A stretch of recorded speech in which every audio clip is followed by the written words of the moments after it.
many things to say.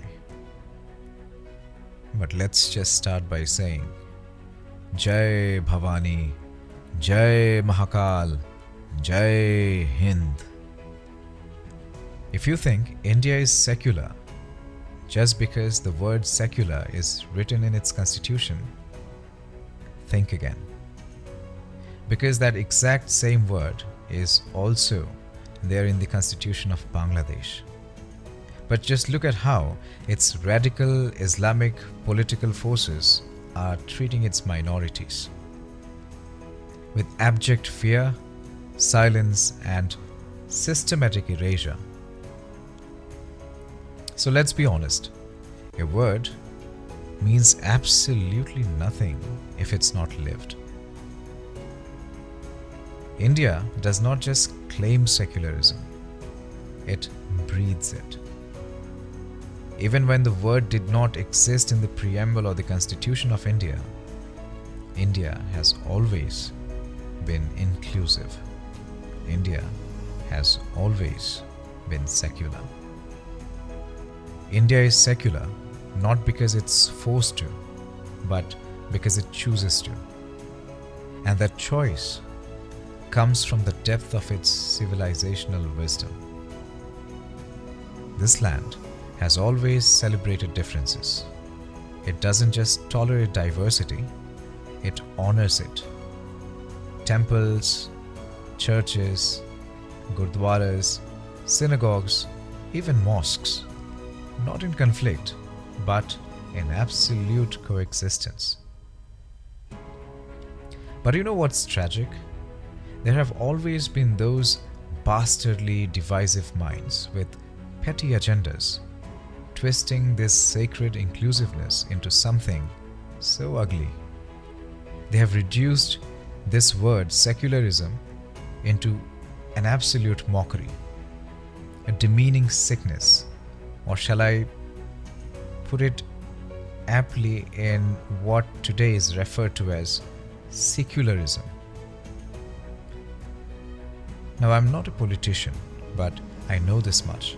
India is not secular by compulsion. It is secular by strength, because only a civilization that has stood tall for thousands of years, that has survived invasions after invasions, colonizations, betrayals, and still kept its soul alive, only such a civilization can welcome others with open arms without the fear of losing itself. But make no mistake, if India can celebrate diversity, so can it strike back when its people, its values, or its very existence is threatened. It can stand up, fight back, and emerge victorious. We all know what just happened in Pahalgam. Fellow tourists attacked cowardly by radical Islamist militants, backed, sheltered, and brainwashed by Pakistan's terror machinery. This wasn't just an attack on the tourists.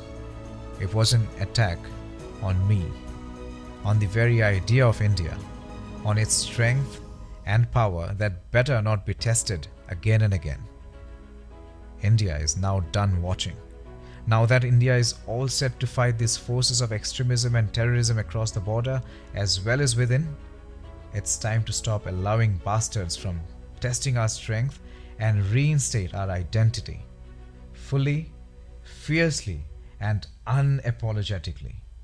Because this land, it's not just a territory. It's a living, breathing civilization, rooted in dharma and guided by karma, protected by those who know what it stands for. In a world torn apart by hatred and fear, India is probably the closest thing we have to a truly free world. Not perfect, but profound. Not utopian, but timeless. And so, it's important that India lives on.